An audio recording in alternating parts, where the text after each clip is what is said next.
കോരവിചാരത്തിൻ്റെ പുതിയൊരു എപ്പിസോഡിലേക്ക് എല്ലാവർക്കും സ്വാഗതം. ഇന്ന് കോരവിചാരത്തിനൊരു പുതുമയുണ്ട്. എൻ്റെ ഒരു സുഹൃത്ത് അത് പുതിയൊരു ടെക്നോളജി വെച്ച് ഈ കോരനെ ഒന്ന് ആധുനീകരിച്ച് തന്നിരിക്കുകയാണ്. ഇന്നത്തെ ഈ പിക്ചർ അതാണ് ഉപയോഗിച്ചിരിക്കുന്നത്. അപ്പം നമ്മളിന്ന് എടുത്തിരിക്കുന്ന തീമെന്ന് വെച്ചാൽ, ഈ നമ്മളൊരു ഒരു പഴഞ്ചൊല്ലുണ്ട്, തലമുട്ടയടിച്ചവൻ കഷ്ടകാലം പിടിച്ചവൻ തലമുട്ടയടിച്ചാൽ കല്ലുമഴ പെയ്യുമെന്ന്. പക്ഷേ CPM ഇപ്പോൾ കഷ്ടകാലം പിടിച്ചിട്ട് ആണോ എന്താണോന്ന് അറിയത്തില്ല. CPM ഇപ്പോൾ മൊത്തം കല്ലുമഴ പെയ്തുകൊണ്ടിരിക്കുകയാണ്. ED ആയിട്ടും CBI ആയിട്ടും SIT ആയിട്ടും കോടതി വിധികളായിട്ടും. പക്ഷേ ഇതൊക്കെ വരുമ്പോൾ ഈ കല്ലുമഴ പെയ്യുമ്പോൾ കുട നിവർത്തിയാൽ വല്ല പ്രയോജനം ഉണ്ടാകുമോ? എനിക്കറിഞ്ഞുകൂടാ. ഉണ്ടാകത്തില്ലെന്നാണ് എൻ്റെ ഒരു വിശ്വാസം. പക്ഷേ ഈ കരുവന്നൂർ ബാങ്കിലെ ഈ തട്ടിപ്പിനെ പറ്റി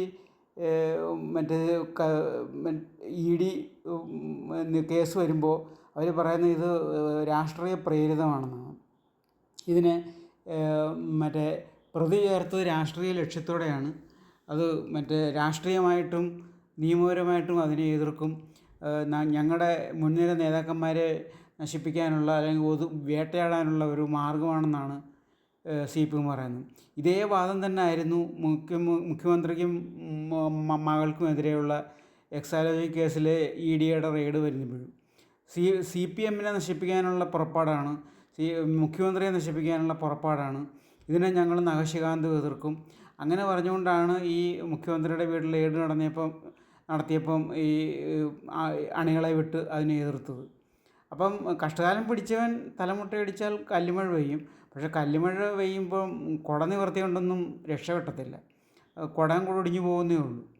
അതാണ് അവസ്ഥ. അത് ഈ CPM നേതാക്കൾക്ക് മനസ്സിലാകുന്നില്ലെന്ന് തോന്നുന്നു. അവരത് മനസ്സിലാക്കിയാൽ നല്ലത്.